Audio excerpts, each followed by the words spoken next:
BRS అధినేత మాజీ CM KCR health checkup కోసం హైదరాబాద్ లో ఉండనున్నారు. ఫామ్ హౌస్ నుంచి అప్ అండ్ డౌన్ చేయడం కష్టమని బంజారాహిల్స్ నందినగర్లోని నివాసంలో 3 రోజుల పాటు ఉండనున్నారు కేసీఆర్. ఫార్ములా ఈ కార్ రేసింగ్ కేసులో కేటీఆర్ కి ఏసీబీ మరోసారి నోటీసులు జారీ చేసింది. చట్టాన్ని గౌరవించే పౌరుడిగా సోమవారం దర్యాప్తునకు హాజరవుతానన్నారు కేటీఆర్. సీఎం రేవంత్ రెడ్డి కక్ష సాధింపు చర్యలు మానుకోవాలని హెచ్చరించారు మాజీ మంత్రి హరీష్ రావు.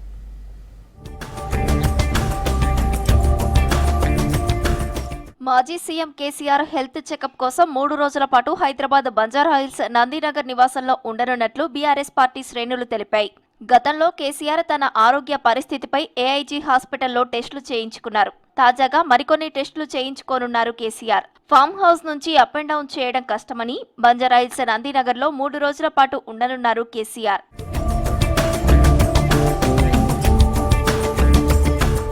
ఫార్ములా కేసులో కేటీఆర్ కు ఏసీబీ మరోసారి నోటీసులు జారీ చేసింది.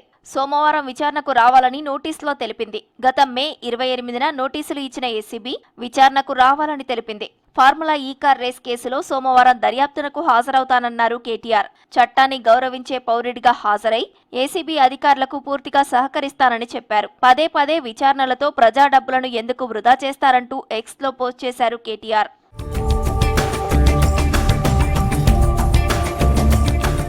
ఫార్ములా కార్ రేసింగ్ వ్యవహారంలో కేటీఆర్ మరోసారి విచారణకు రావాలని నోటీసులు ఇవ్వడం కక్ష సాధింపే అన్నారు మాజీ మంత్రి హరీష్ రావు. తన వైఫల్యాల నుంచి ప్రజల దృష్టి మళ్లించేందుకే సీఎం రేవంత్ రెడ్డి దర్యాప్తు సంస్థలను యథేచ్ఛగా దుర్వినియోగం చేస్తున్నారనడానికి కేటీఆర్ కు ఇచ్చిన నోటీసులు నిదర్శనమన్నారు. ప్రశ్నిస్తున్నందుకే కేటీఆర్ నైతిక స్థైర్యాన్ని దెబ్బతీసేందుకు సీఎం ఈ నోటీసులు పంపించారంటూ ఎక్స్ లో పోస్ట్ చేశారు హరీష్.